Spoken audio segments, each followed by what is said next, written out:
High guys, আসসালামু আলাইকুম। This is Enjinurul Alam. আজকে আমি সার্ভাইভ করতে যাচ্ছি 100 টাকায় 24 ঘন্টা। হ্যাঁ গাইস, ঠিকই শুনেছো। আজকে আমি 100 টাকায় 24 ঘন্টা পার করার চ্যালেঞ্জ করেছি। এই 100 টাকায় 24 ঘন্টা আমার পানি থেকে শুরু করে যা যা খাওয়া লাগে আমি সব কিছু করব। এবং আমি খাওয়ার জন্য যদি বাজারে যাই, আমার এই ভাইকে যদি তেলও শেষ হয়ে যায় সেটারও সলভ করব। So let's start. গাইস, আমি সব সময় যে টঙ্গে বসে ভিডিও করতাম, আজকে সেখানে গিয়ে দেখি একটা মরা সাপ কে যেন ফেলে রাখছে। তো কোনো উপায় না পেয়ে বাড়ি থেকে একটা চেয়ার নিয়ে চলে আসলাম বাগানে তোমাদের সাথে কথা বলার জন্য। কারণ আমার হাতে সময় খুব কম, কারণ দুপুরবেলা খাওয়ার সময় হয়ে আসছে। আমি এখনো কোনো প্ল্যান করিনি কিভাবে এই 100 টাকায় 24 ঘন্টা সার্ভাইভ করব। চলো শুরুতে চ্যাট জিপিটির একটু হেল্প নিই, কিভাবে 100 টাকায় 24 ঘন্টায় আমাকে পার করা যায়। শুরুতে আমার একটা রুটিন করতে হবে, অল্প টাকায় কিভাবে পেট ভরে খাওয়া যায় এবং 24 ঘন্টা পার করা যায়। হ্যাঁ, শুনতে পাচ্ছি। আপনি কেমন আছেন? হ্যাঁ, আমি ভালো আছি। আজকে কোনো বিশেষ কিছু করার প্ল্যান আছে কি? হ্যাঁ, তুমি আমাকে একটা হেল্প করতে পারবা? অবশ্যই, আমি খুশি হয়ে সাহায্য করব। আপনি কোন বিষয়ে সাহায্য চাচ্ছিলেন আমাকে জানিয়ে দিন। আচ্ছা, আমি চাচ্ছি 100 টাকায় 24 ঘন্টা সার্ভাইভ করতে। 24 ঘন্টায় আমি কি খেয়ে পার করতে পারি কম টাকায়? তুমি আমাকে একটু খাবারের তালিকা বলো। অবশ্যই, তাহলে আমরা কিছু সস্তা এবং পুষ্টিকর খাবারের আইডিয়া দেখতে পারি। উদাহরণস্বরূপ, সকালে এক বাটি খিচুড়ি বা ডাল দিয়ে ভাত খেতে পারেন। দুপুরে কিছু আলু ভাজি বা সবজির সাথে ভাত, আর সন্ধ্যায় একটু সস্তা ডাল অথবা ডিমের ঝোল। এই খাবারগুলো খুব কম খরচে এবং পুষ্টিকর। ঠিক আছে, তোমাকে অসংখ্য ধন্যবাদ আমাকে হেল্প করার জন্য। 100 টাকায় 24 ঘন্টা সার্ভাইভ করার জন্য চ্যাট জিপিটি আমাকে যে প্ল্যানটা দিয়েছে সেটা আমার কাছে খুবই ভালো লেগেছে। বাট এই 24 ঘন্টার জন্য আমাকে কিন্তু এই 100 টাকার মধ্যে পানিও কিনে নিতে হবে। এখন এই 24 ঘন্টায় আমার প্রায় 4-5 লিটার পানি লাগবে। এই 4-5 লিটার পানির মূল্য কত, আগে আমরা চ্যাট জিপিটি থেকে সেটা জেনে নিব।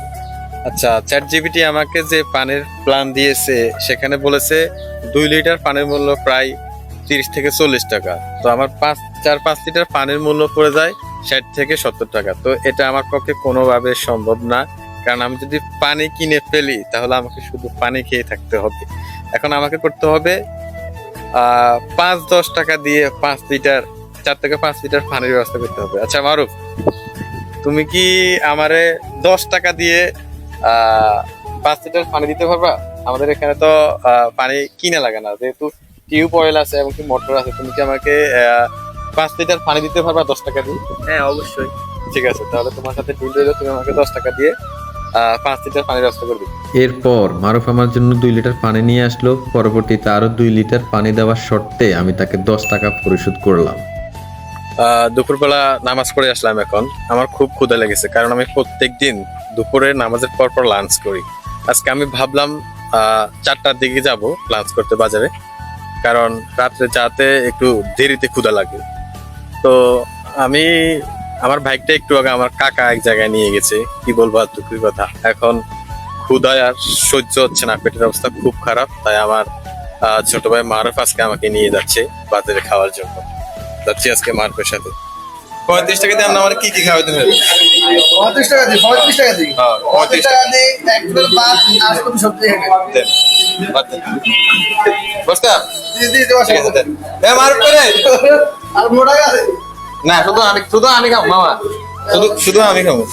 মামা এমনি তো সবজি একটা কত করে দেবেন? 20 টাকা, 20 টাকা। আর ভাত একটু 10 টাকা। 35 টাকা পেলাম এক প্লেট ভাত, আরো এটা। আর এরপরে দিল সবজি আর ডাল। আসলে সবজি 20 টাকা, 30 টাকা। আমি একটু 30 টাকা।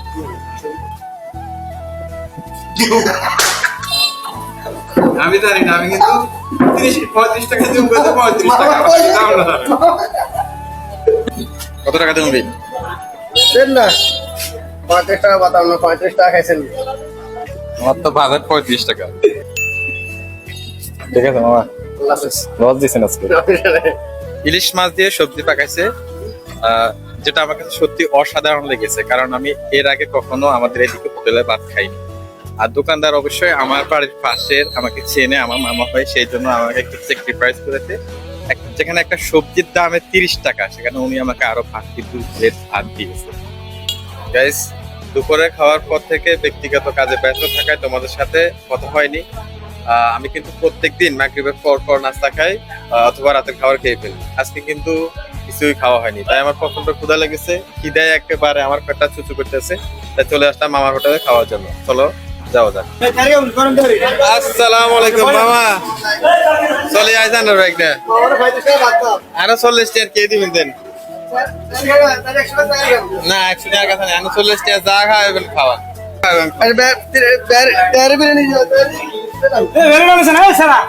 আমাদের হোটেলে তৈরিও চলে, ট্যাপ তো লাগে। এই হলো রাতের খাবার, 40 টাকা। মামা এর কি দিমাগে আপনি এক প্লেট কত দিবেন?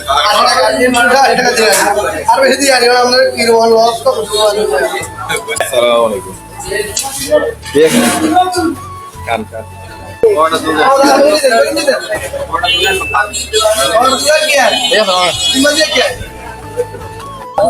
আমি তেহারি খাইছি, মোটামুটি ভালো লাগছে, বাট আমার কাছে এখন মনে হইতেছে ভাত খাওয়াই ভালো ছিল, কারণ আমার এখনো খিদে ভরেনি।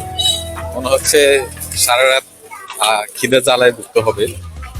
দেখা যাক কেমন হয়, কেমন কাটে রাত।